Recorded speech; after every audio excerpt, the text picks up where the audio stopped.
반갑습니다. 네, 11월의 마지막 주일인데요. 이 시간 주님 가르쳐 주신 기도 함께 하심으로 11월 26일 주일 예배 함께 시작하도록 하겠습니다. 주기도문 하시겠습니다. 하늘에 계신 우리 아버지여, 이름이 거룩히 여김을 받으시오며 나라가 임하시오며 뜻이 하늘에서 이루어진 것 같이 땅에서도 이루어지이다. 오늘 우리에게 일용할 양식을 주시옵고 우리가 우리에게 죄 지은 자를 사하여 준 것 같이 우리 죄를 사하여 주시옵고 우리를 시험에 들게 하지 마시옵고 다만 악에서 구하시옵소서. 나라와 권세와 영광이 아버지께 영원히 있사옵나이다. 아멘. 네, 제가 말씀 한 구절 읽어드리겠습니다. 시편 32편의 말씀인데요. 허물의 사함을 받고 자신의 죄가 가려진 자는 복이 있도다. 마음에 간사함이 없고 여호와께 정죄를 당하지 아니하는 자는 복이 있도다. 이로 말미암아 모든 경건한 자는 주를 만날 기회를 얻어서 주께 기도할지라. 진실로 홍수가 범람할지라도 그에게 미치지 못하리이다. 주는 나의 은신처이오니 환난에서 나를 보호하시고 구원의 노래로 나를 두루시리이다. 내가 내 갈 길을 가르쳐 보이고 너를 주목하여 훈계하리로다. 너희는 무지한 말이나 노새같이 되지 말지어다. 그것들은 제갈과 굴레로 단속하지 아니하면 너희에게 가까이 가지 아니하리로다. 악인에게는 많은 슬픔이 있으나 여호와를 신뢰하는 자에게는 인자하심이 두르리로다. 너희 의인들아, 여호와를 기뻐하며 즐거워할지어다. 마음이 정직한 너희들아, 다 즐거이 외칠지어다. 아멘. 허물의 사함을 받고 그 죄가 가려진 자는 복이 있도다라는 그 말씀입니다. 여호와께 정죄를 당하지 아니하는 자들이 복이 있다라고 말씀하는데, 이 말씀이 말씀하고 있는, 가리키고 있는 사람들이 예수님을 믿음으로 나아오는 바로 우리들이라고 믿습니다. 오늘도 하나님의 그 크신 용서의 은혜가 우리에게 임하고 있는 줄 믿습니다. 이 시간 주님의 그 은혜를 의지해서 함께 예배를 위해 또 우리 자신을 위해 기도하면서 나아갔으면 좋겠습니다. 이 시간 잠시 기도할 때 먼저 감사의 기도를 올려드립시다. 한 주간 우리에게 베풀어 주신 그 은혜, 또 지난 한 해 동안 베풀어 주신 은혜, 또 지난 한 달 동안 우리에게 허락하신 그 은혜들 감사하면서 우리 함께 또 우리의 죄악을 회개하는 기도, 주님의 은혜를 구하는 기도, 이 시간 다 함께 하십시다. 함께 기도하겠습니다. 하나님 감사합니다. 주님을 찬양합니다. 주님의 은혜가 우리에게 정말 크고 놀라움을 고백합니다. 주님의 은혜는 너무나 놀랍습니다. 감사합니다. 허물의 사함을 받고 자신의 죄가 가려진 자는 복이 있도다. 마음에 간사함이 없고 여호와께 정죄를 당하지 아니하는 자는 복이 있도다. 너희 의인들아, 여호와를 기뻐하며 즐거워할지어다. 마음이 정직한 너희들아, 다 즐거이 외칠지어다. 아멘. 하나님 감사합니다. 우리를 의인이라 불러주시고 또한 하나님을 기뻐하고 찬양하며 예배할 수 있도록 이 자리에 불러 모아주심을 감사드립니다. 주님 홀로 모든 영광과 찬양을 받아 주옵소서. 이 시간 예수님의 보혈의 공로를 의지하여 나아갑니다. 우리의 모든 죄와 허물 이 시간 주님 가려주시고 주님의 은혜로 덮으시며 용서해 주시기를 원합니다. 우리를 새롭게 하여 주옵소서. 주님, 우리의 마음과 생각이 정말 주님께로 온전히 돌이켜지기를 원합니다. 이 시간 성령님을 초청합니다. 성령님 충만하게 임하여 주옵소서. 함께 예배하는 우리 모든 성도님들에게 성령님이 충만하게 임재하시고 또한 이 자리 가운데 운행하여 주시기를 원합니다. 이 시간 나사렛 예수의 이름으로 우리 예배를 방해하는 모든 악한 영들을 꾸짖노라. 예수님의 이름으로 명하는 이 원수마귀는 떠나갈지어다. 잠잠할지어다. 예, 주님, 오늘 우리의 예배 가운데 보좌를 정하시고 좌정하셔서 주님 홀로 다스리시며 모든 영광과 존귀를 받아 주옵소서. 예배하는 우리에게는 주님의 큰 은혜가 임하기를 원합니다. 감사드리며 주 예수님의 이름으로 기도했습니다. 아멘. 네, 우리 이 시간 다 함께 기쁨으로 주님을 찬양하시겠습니다. 영광, 가장 높은 곳에 영광, 전능하신 주 생명의 말씀 되신 하나님의 어린 양께 영광 돌리세. 영광, 가장 높은 곳에 영광, 전능하신 주 생명의 말씀 되신 하나님의 어린 양께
주님의 허락한 성령 간절히 기다리네. 가물어 메마른 땅에 단비를 내리시듯 성령의 단비를 부어 새 생명 주옵소서. 빈들의 마른 불같이 빈들의 마른 불같이 시들은 나의 영혼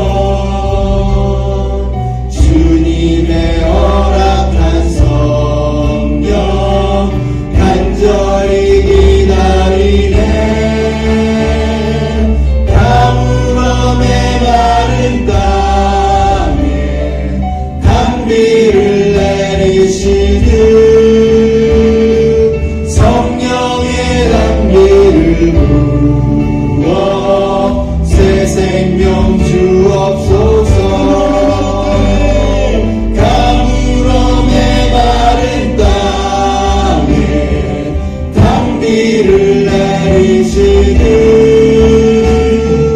성령의 단비를 부어 새 생명 주옵소서.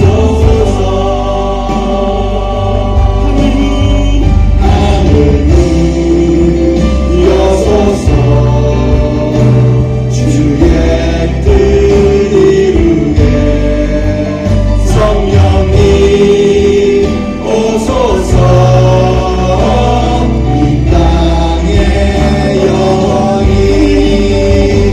하늘이여소서. 주의 뜻 이루게 성령님 오소서.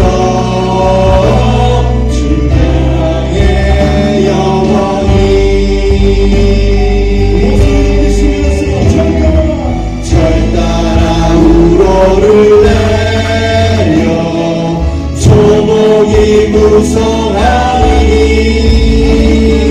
밝은 판 내 심령 위에 성령을 부으소서. 가물어 메마른 땅에 단비를 내리시듯 성령의 단비를 부어 새 생명 주옵소서.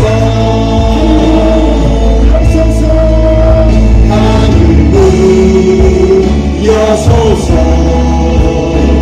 주의 뜻 이루게 성령님 오소서. 이 땅에 영원히 하늘이여소서.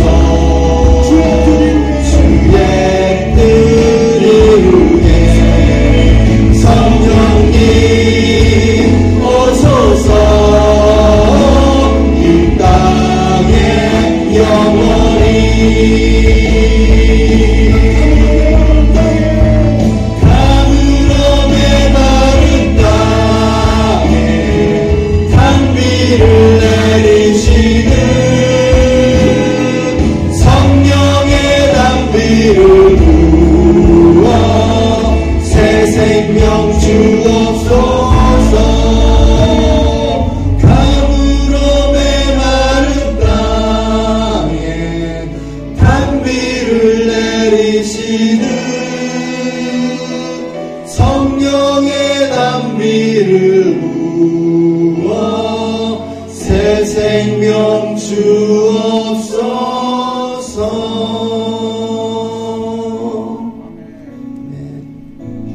지저분할 때 깊은 한숨 내쉴 때 그런 풍경 보시며 단식하는 분이네. 고와 같이 너희를 버려두지 않으리. 내가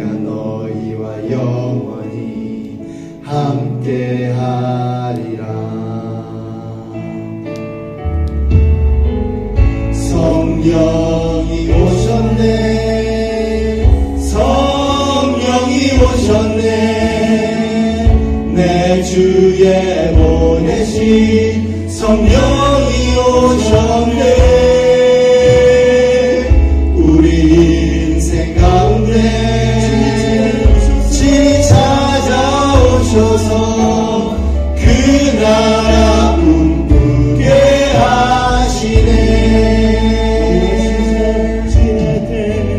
허무한 시절 지날 때 기쁜 한숨 내쉴 때 그런 풍경 보시며 탄식하는 분인데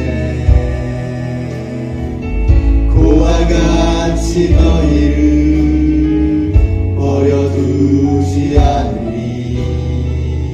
내가 너희와 영원히 함께하리라. 목소리 높이시면서 성령이 오셨네. 성령이 오셨네.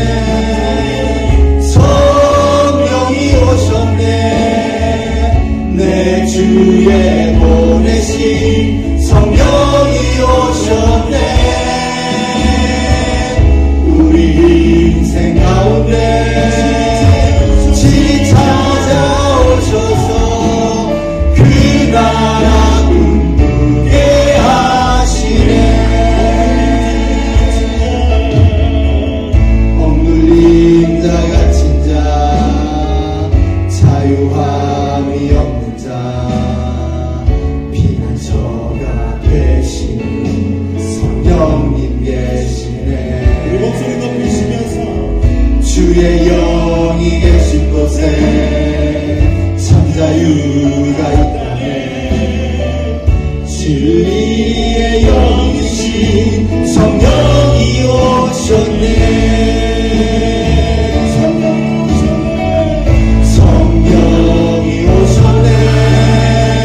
성령이 오셨네. 내 주에 보내신 성령이 오셨네. 우리 인생 가운데 친히 찾아오셔서 그 나라 꿈꾸게 하시네. 성령이 오셨네. 성령이 오셨네.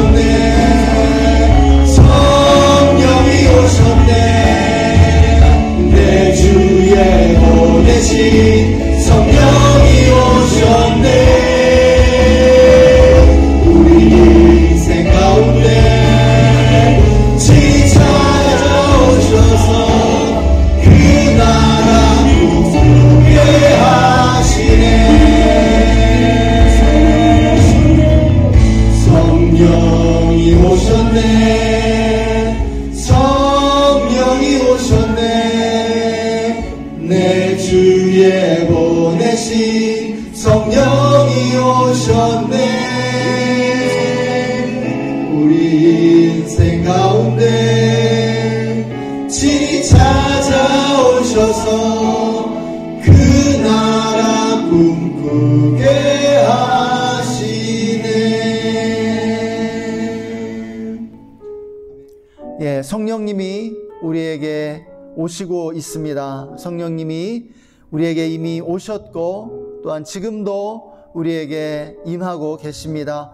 우리 시간에 다 함께 좀 성령님을 찬양하면서 우리의 삶 가운데 성령님이 정말 충만하게 임재하시고 역사해 주시도록 우리 성령의 역사를 위해서 우리 함께 기도하시겠습니다. 나의 삶과 가정과 또 직장과 내가 있는 그 모든 곳에 성령님이 임하시고 역사해 주시도록 함께 기도하겠습니다. 예, 하나님 감사합니다. 우리에게 성령을 주심을 감사합니다. 예, 성령님 찬양하고 경배합니다. 예, 우리에게 임하시는 성령님을 사랑합니다. 예, 성령님께 존귀를 돌려드립니다. 오, 성령님 임하여 주십시오. 주님 감사합니다. 감사와 찬양을 드리며 예수님의 이름으로 기도했습니다. 아멘. 할렐루야. 오늘의 성경 말씀은 전도서 11장 9절에서 12장 2절까지입니다. 청년이여 내 어린 때를 즐거워하며 내 청년의 날들을 마음에 기뻐하여 마음에 원하는 길들과 내 눈이 보이는 대로 행하라. 그러나 하나님이 이 모든 일로 말미암아 너를 심판하실 줄 알라. 그런즉 근심이 내 마음에서 떠나게 하며 악이 내 몸에서 물러가게 하라. 어릴 때와 검은 머리의 시절이 다 헛되니라. 너는 청년의 때에 너의 창조주를 기억하라. 곧 곤고한 날이 이르기 전에 나는 아무 낙이 없다고 할 해들이 가깝기 전에 해와 빛과 달과 별들이 어둡기 전에 비 뒤에 구름이 다시 일어나기 전에 그리하라. 아멘. 기도하시겠습니다. 하나님 아버지, 지난 한 주일도 우리를 지켜주시고 보호해 주셔서 감사합니다. 그러한 고마움에 우리가 보답하고자 이렇게 주의 전에 나왔습니다. 주님, 우리의 예배를 받아주시옵고 또 홀로 영광 받아 주시옵소서. 우리 박노철 목사님을 통해서 우리가 전도서의 참 뜻을 전해 들을 때 우리의 마음으로 받아들이고 이해하게 주시옵소서. 그리고 우리가 일생생활에 적용해 나갈 수 있도록 주님께서 도와주시옵소서. 이것에 온 모든 성도들 기도 제목을 들어주시고 응답해 주시옵소서. 처음부터 끝까지 주님 우리와 함께 계셔 주시옵소서. 예수님의 이름으로 기도합니다. 아멘. 예, 할렐루야. 예, 주님을 찬양합니다. 가을을 지나 또 겨울로 들어서고 있는 11월의 마지막 주일입니다. 2023년 올해도 이제 한 달밖에 남지 않았는데요. 우리에게 한 해를 마무리할 수 있는 12월이 남아 있습니다. 12월을 우리에게 주시는 하나님을 찬양합니다. 저는 지난 10월 말부터 전도서를 통해 중년의 위기를 보았는데요. 다음 주부터 성탄절을 앞두고 대강절이 시작되기 때문에 오늘 이 설교를 마무리 지으려고 합니다. 여러분 인터넷으로 혹시 뉴스를 보셨는지 모르겠지만 최근에 그 포털 사이트에 전 충남지사였던 한 정치인이 몰락하는 과정을 담은 그러한 책이 출간되면서 그 출간과 함께 이렇게 그 책의 내용을 소개하는 그러한 기사들이 올라왔었습니다. 저도 관심이 있어서 그 기사들을 몇 개 읽어보았는데요. 몰락의 시간이라는 그러한 책이었습니다. 이 책은요, 그 정치인의 수행비서와 또 보좌관으로 7년을 함께 했던 그 보좌관이 쓴 책이었는데요. 여러분이 아시는 것처럼 그 안희정이라고 하는 이 정치인은 전 여비서가 그로부터 성폭행 당했다는 그러한 폭로를 하면서 몰락하게 되었죠. 이 미투 운동이 일어나는 와중에 또 그 일이 일어났었는데요. 이 저자에 의하면 그의 몰락은 이미 오래 전부터 준비되고 또 예견할 수 있는 그러한 일이었다고 합니다. 그는 이 안희정이라고 하는 이 정치인이 대권까지 꿈꿨었는데요. 처음에는 정말 그도 이 사람을 위해서 헌신해야 한다고 생각할 정도로 좋은 정치인이었다라고 그렇게 말하고 있습니다. 그런데 이렇게 한때는 좋았던 사람이 어떻게 몰락해 가는지 그리고 타락해 가는지를 이 책을 통해서 증언해 주고 있는데요. 그가 처음에는 반대 의견도 경청하고 정치 혁신을 꿈꾸었던 사람이라는 것이죠. 그런데 이렇게 성공 가도를 달리기 시작하면서 점점 권력에 도취해 가게 되고요. 여성 편력에 빠지면서 다른 많은 여성들을 이렇게 만나고 다녔다는 것이죠. 그리고 아주 의전에 집착하고 점점 이렇게 반대 의견을 허용하지 않는 권위주의적인 그러한 지도자로 변질돼 가더라는 것입니다. 그리고 선거가 불리해지자 이렇게 점쟁이를 찾아가기도 하고요. 여러분, 이것도 어떻게 보면 이 중년의 위기라는 관점에서 생각해 볼 수 있는 하나의 예라고 생각됩니다. 그 사람도 바로 중년의 그러한 위기에 넘어졌기 때문입니다.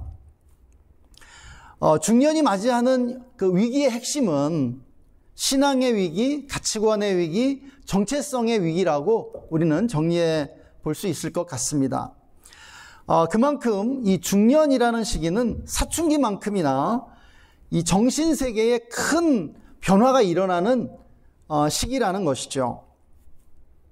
우리가 성경을 보면 성경에 나오는 많은 그 인물들이 인생의 경주를 끝까지 완수할 수 있느냐 하는 것은 이들이 만났던 중년의 위기를 잘 극복할 수 있느냐의 여부에 달려있다는 그러한 사실을 우리는 발견할 수 있습니다.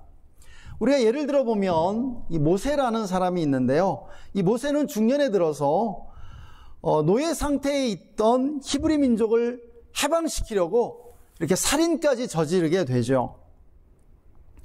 그렇지만 실패하게 되고요. 그 애굽에서 쫓겨나서 모세로 애굽에서 쫓겨나서 광야로 이렇게 도망쳐야 했습니다. 그는 광야에서 중년의 위기를 극복하는데 40년의 세월을 필요로 했죠.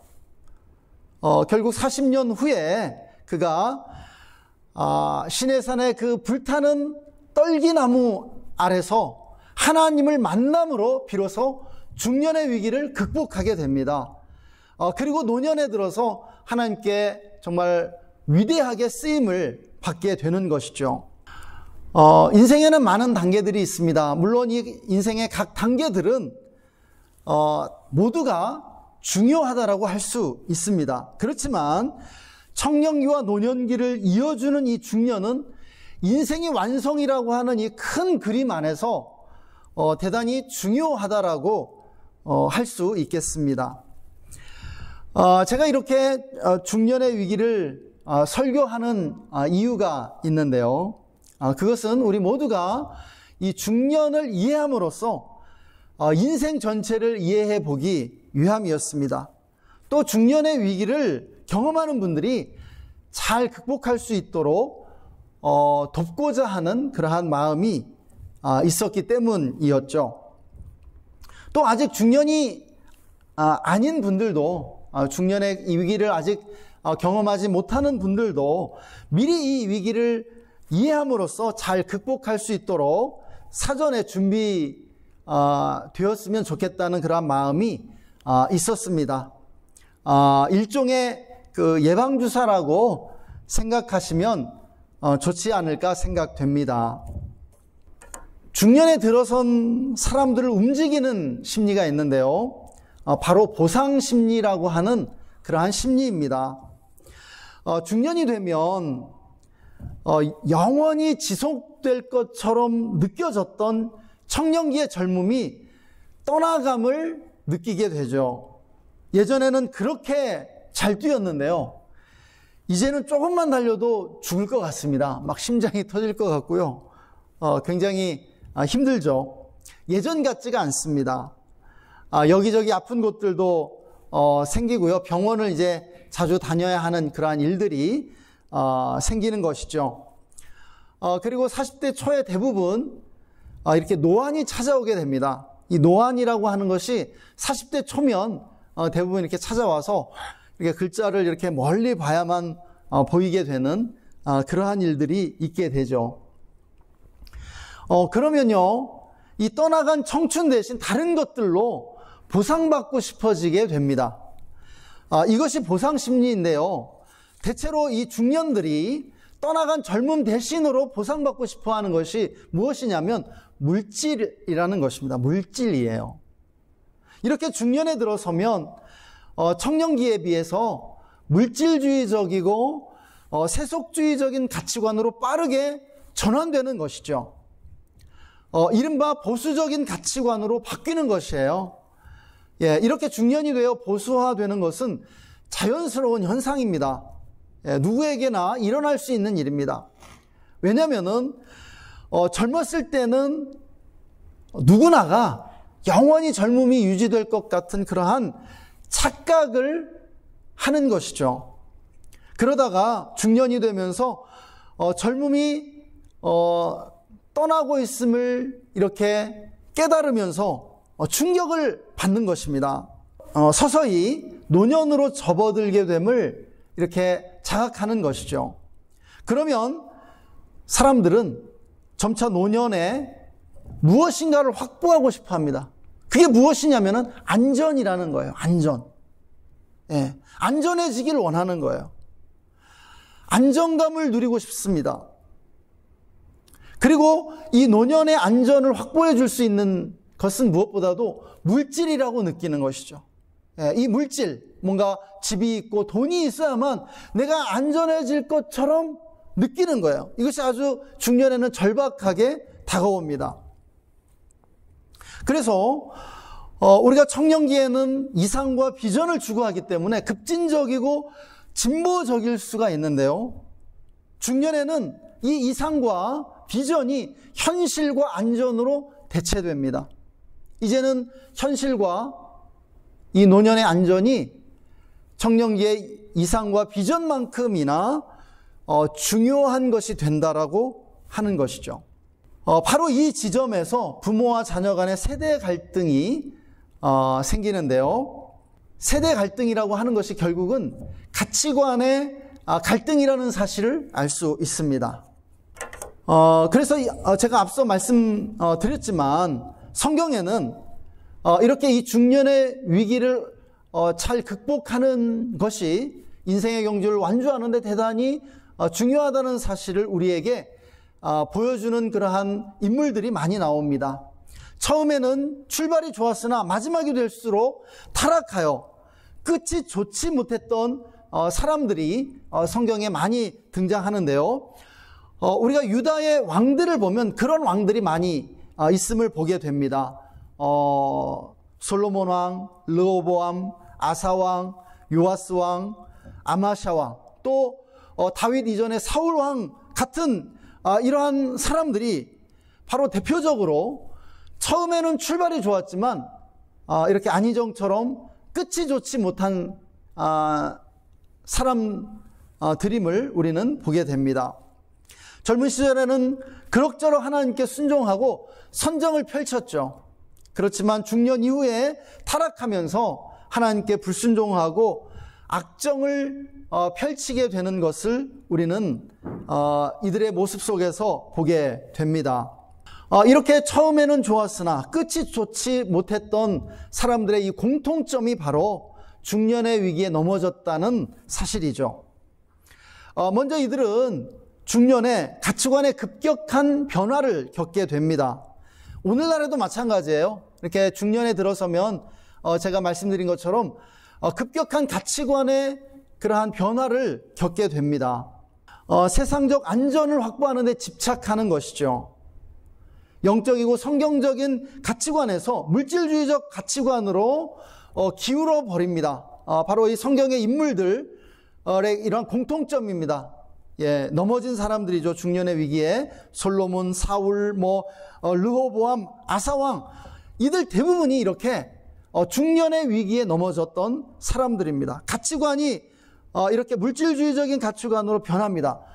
솔로몬을 예로 들어 보면요, 열왕기상에서 솔로몬의 영광을 묘사한 부분들이 나옵니다. 우리가 그 부분을 보면 솔로몬이 지나치게 많은 부와 지나치게 큰 절대 권력과 지나치게 많은 아내들을 소유했음을 알 수 있습니다.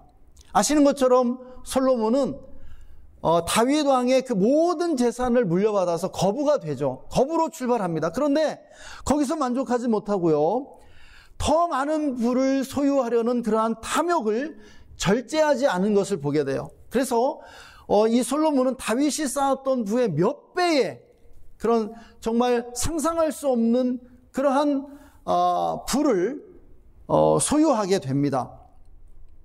그리고 솔로몬의 아버지 다윗은요, 자신의 정적들을 보호해주고 그리고 반대자들을 포용하는 아주 넓은 정치인이었습니다. 그런데 솔로몬은 아버지의 정적들 뿐만 아니라 자신의 정적들까지 모조리 제거해버리고요, 어떠한 비판이나 견제도 허락하지 않는 그러한 절대적인 독재자가 되고 맙니다. 그리고 아버지 다윗이 정말 여자로 인해서 그렇게 평생 고생한 것을 보았으면서도 솔로몬은 더 나아가서 1000명이나 되는 그러한 처첩들을 얻기도 했죠.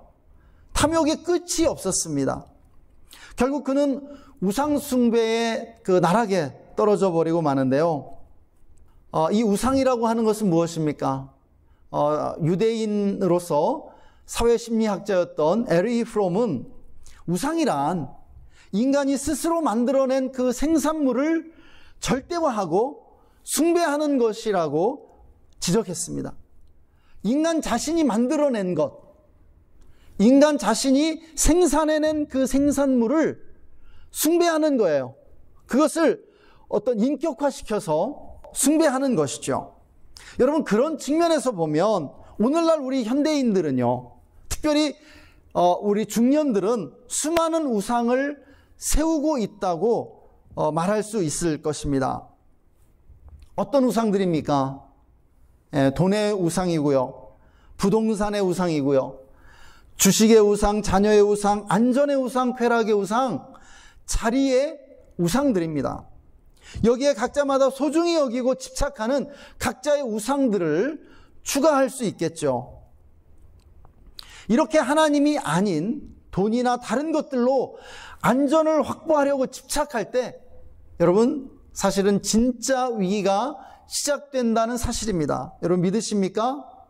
여러분, 왜입니까? 왜냐하면 어떤 것도 우리의 안전을 책임져 줄 수 있는 것이 없기 때문이라는 것이죠.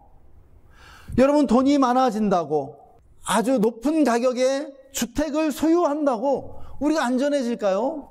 결코 그렇지 않습니다. 여러분, 경제가 붕괴되거나 전쟁이라도 일어나면 모든 게 사실은 끝장나는 거예요. 부동산 가격도 폭락할 것이고요, 주식시장도 뭐 전쟁이 일어났는데 주식이 무슨 소용입니까? 모든 가치가 폭락할 것이라고요. 뭐 그것이 아니더라도 개인적으로 우리가 만나는 사고나 질병의 경우도 그렇죠. 우리가 예를 들어서 큰 사고를 만난다든지 암과 같은 큰 질병이 걸린다고 한다면 여러분, 우리가 가진 것들이 우리의 안전을 결코 보장해 줄 수 없다는 것이 금방 증명되고 마는 것입니다. 물론 우리가 이러한 일들을 만날 가능성은 낮다고 할 수 있겠죠. 뭐 전쟁이 일어난다든지 뭐 경제가 망한다든지 뭐 이러한 일들이 뭐 쉽게 일어나는 일은 아니지 않습니까? 그렇지만 우크라이나에서 전쟁이 일어나 갑자기 주식시장이 폭락하리라고 누가 예상이나 할 수 있었겠습니까? 또 이스라엘의 전쟁이 날 줄 누가 알았겠어요? IMF 사태나 또 그리스 디폴트로 세계적인 경제 위기가 일어날 거라고 예상할 수 있었던 사람은 여러분, 전 세계에 거의 없었다고 말해도 좋을 것입니다. 내일 일도 알지 못하는 것이 우리 인간이죠. 그런데 어떻게 한 달 뒤, 1년 뒤, 10년 뒤에 일어날 일들을 알 수 있겠습니까? 중년에 많은 이들이 정체성의 혼란을 겪습니다. 중년을 경험하지 않은 청년들은 중년의 자아를 이해할 수 없죠. 또 우리가 청년기였을 때 어떻게 중년의 자아를 이해할 수 있었겠습니까? 중년이 되면요, 젊은 시절에 알던 자기가 더 이상 아니라는 그러한 사실을 깨닫게 됩니다. 중년의 자아는 급격한 변화를 겪게 되는데요. 왜입니까?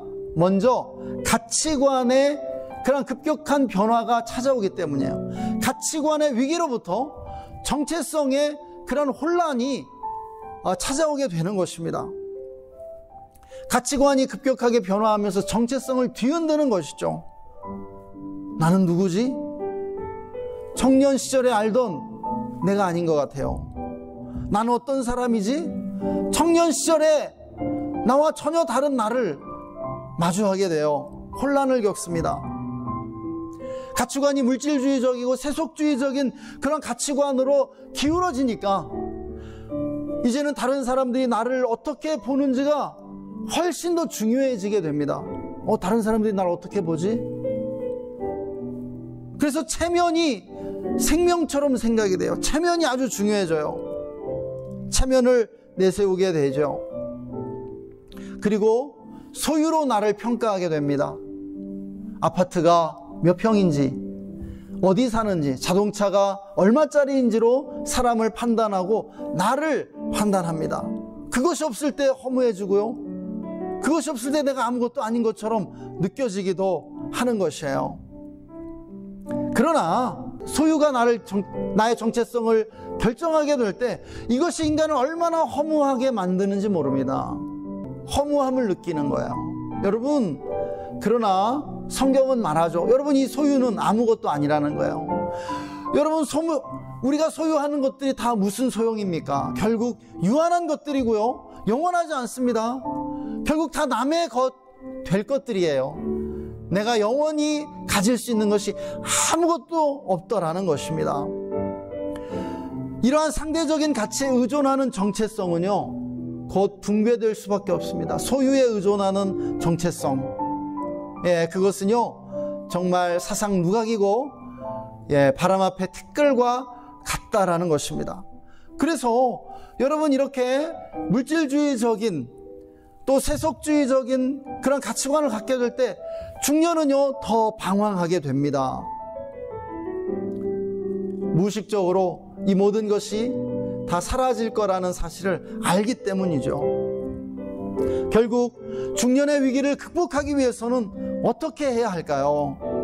오늘 말씀처럼 우리는 우리를 창조하신 창조주를 기억하고 창조주에게로 돌아가야 한다는 사실입니다. 중년의 위기는 이미 말씀드린 것처럼 신앙의 위기, 가치관의 위기, 정체성의 위기가 핵심입니다. 그래서 신앙을 회복하고 가치관을 새롭게 하며 정체성을 확립하기 위해서는 먼저 성경으로 돌아가야 하는 것이죠. 성경으로 돌아가 말씀 묵상을 회복해야 합니다. 신앙의 회복이 중년의 위기를 극복하는 첫 출발점이라는 말씀인데요, 여러분, 처음에 말씀드렸던 모세도 그 불타는 떨기나무 아래서 하나님을 만남으로 중년의 위기를 극복하고 위대한 삶을 살게 되는 것이죠. 성경의 말씀으로 돌아가 우리가 우리의 가치관을 검토하고 회개해야 하는 줄 믿습니다. 회개는 곧 성찰이고요, 돌이키는 것입니다. 우리는 매일 우리의 자아를 성찰하고 돌이키지 않으면 안 되는 것이죠. 말씀을 묵상하면서 우리 안에 물질주의적이고 세속주의적인 그런 가치관들을 분별해야 됩니다. 성찰해야 됩니다. 그리고 그 가치관들을 다시 한번 하나님께 올려드리면서 성경적인 가치, 하나님 나라의 가치를 새롭게 해야 하는 것이죠. 여러분, 우리가 소유하는 것들보다 중요한 것이 신앙이고요, 우리의 영혼입니다. 우리가 이렇게 우리의 가치관을 새롭게 할 때에 우리의 정체성이 새롭게 되는 줄 믿습니다. 사랑하는 여러분, 소유가 우리의 정체성을 규정하도록 내버려 두어서는 안 됩니다. 소유와 정체성은 결코 일치할 수가 없어요. 우리가 가진 만큼 존귀한 존재가 되는 것이 아닙니다. 우리가 소유한 만큼 우리가 정말 고귀한 존재가 되는 게 아니에요. 인간의 존엄성은요, 소유에 달려있지 않습니다. 인간의 존재 자체가 고귀한 것이에요. 하나님이 우리의 영혼을 불어넣으셨고 하나님이 우리를 구원하시기 위해서라면 하나뿐인 독생자 예수 그리스도를 이 땅에 보내 십자가에 죽게 할 정도로 우리를 사랑하신다라고 하는 그 진리를 우리는 붙들어야 하는 줄 믿으시기 바랍니다. 여러분, 내가 누구인지 말해줄 수 있는 사람이 누가 있습니까? 내가 누구인지 정확하게 알려줄 수 있는 사람이 누구입니까? 그것은요, 다른 사람들도 아니고요, 위대한 철학자들도 아니고요, 또 우리가 가진 소유도 아니고요, 오직 우리를 친히 창조해 주신 창조자 하나님 뿐임을 여러분, 우리 함께 믿으십시다. 할렐루야. 이제 결론적으로 말씀드리고 싶습니다. 여러분, 중년의 위기는요, 결국 우리가 성장함으로써만 극복할 수 있다는 사실입니다. 제가 결국 이 중년의 위기, 이 설교 시리즈를 통해서 말씀드리고 싶었던 것이 이것입니다. 이것이 결론이에요. 우리의 영혼이 성장해야만 중년의 위기가 극복이 되는 것입니다. 그런데 그 영혼의 성장은 언제 이루어집니까? 모세가 하나님을 떨기나무 아래서 만났던 것처럼 우리가 하나님을 대면하여 만나게 될 때 성장이 이루어지는 거예요. 이 위기를 뛰어넘을 수 있게 된다라고 하는 것입니다. 그래서 중년의 위기는 영혼의 성장을 이룰 기회요, 성장을 이루라는 하나님의 요청이 담겨 있는 줄 믿습니다. 그래서 우리 인간은 위기를 통해 타락할 수도 있지만 더 거룩해지고 성숙해질 수도 있다는 것이죠. 이것은 우리의 선택에 달려 있습니다. 할렐루야. 예, 이 시간 오늘 말씀 잠시 묵상하며 하나님의 음성 듣는 시간 갖겠습니다. 우리 잠시 눈을 감고 오늘 들은 말씀 잠시 기억하면서 하나님이 오늘 말씀을 통해서 우리에게 무엇을 말씀하시는지 잠시 듣는 시간 갖겠습니다.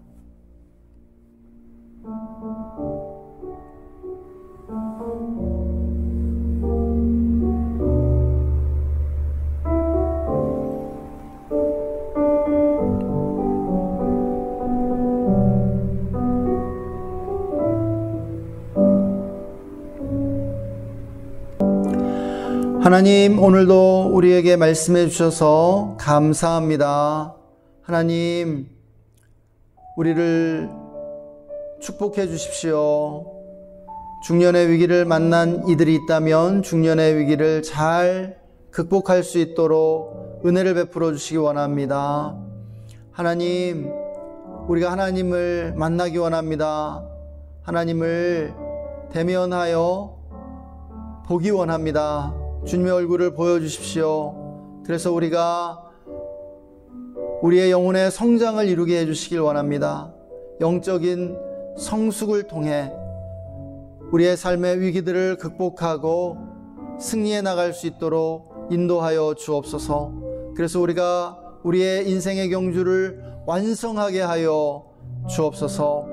하나님, 물질주의적이고 물질과 소유의 가치를 두는 아버지, 우리의 이 모든 가치관들을 회개하고 하나님의 영원한 나라를 바라보기 원합니다. 우리는 영원한 생명을 소유했고 우리는 구원받았으며 주님과 함께 영원히 왕과 제사장으로 통치할 것입니다.